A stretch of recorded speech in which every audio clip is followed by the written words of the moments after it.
Hey there, this is Michael with Studio MLP again. Thanks for joining me. In the September 2010 issue of Photoshop User Magazine, Bert Monroy did a really neat technique showing how he does eyes.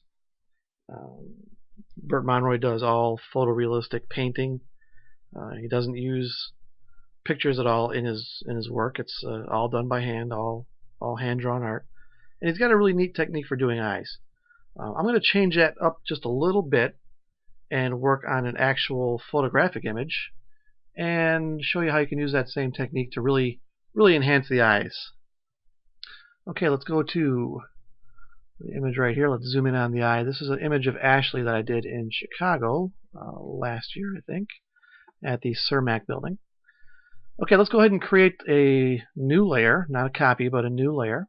I'm going to grab our elliptical marquee tool here and draw a circle around the eye. Does not have to be exact, so don't worry about it. Alright, and we want our default swatches here. We're going to go ahead and do Alt backspace to fill that with black. Let's go ahead and go to Noise, Add Noise, and amount can be anywhere between 200 and 300.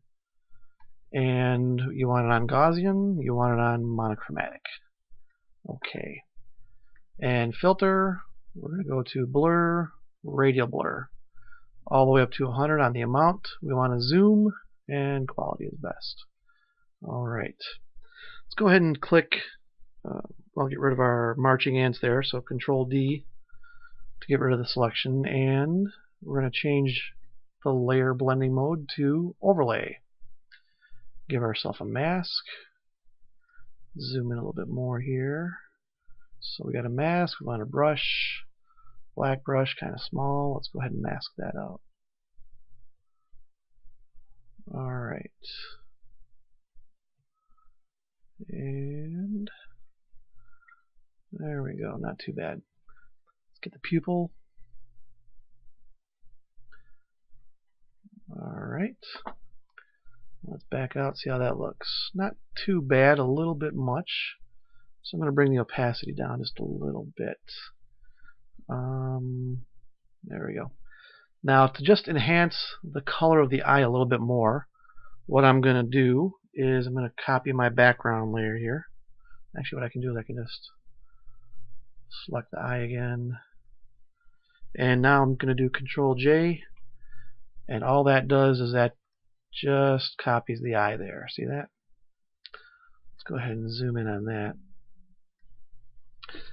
And we don't have to worry about what we just did with the iris. We can do this technique without that. I'm going to grab a brush here. Going to change that to vivid light. We're going to change the opacity way down to 12 is probably good. And let me zoom in a little closer even to that eye. There we go. Now I'm going to take my eye, I'll go back to the brush here. I'm going to take the eyedropper. I'm going to grab a color. And this color right here is where we are. And no matter what color I grab, I'm always going to drag it up to the top right corner to give me a really bright color there. Now that's not the color the eye is going to be. It's just going to do a vivid light at 12%. So let's go ahead and color all that in the eye there. And it doesn't make a big change, but it makes a change. And we'll see how it looks in just a second. There we go. Again, not a big change, but you'll see how it looks. Now let's bring that back. And let's bring that back. Alright. And just so we can see the technique all together, I'm going to group these together. And that's what we're doing with the eye. So we're really making it pop. If you see that it's too much, doesn't look realistic, go ahead and take your opacity down. 70 is actually looking really good there, so not too bad. So we got a decent eye there. So if we look at both of them now, actually let's zoom in this way.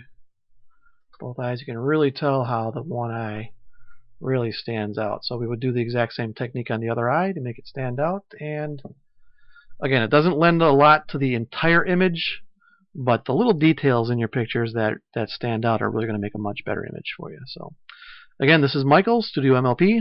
Thanks for joining me.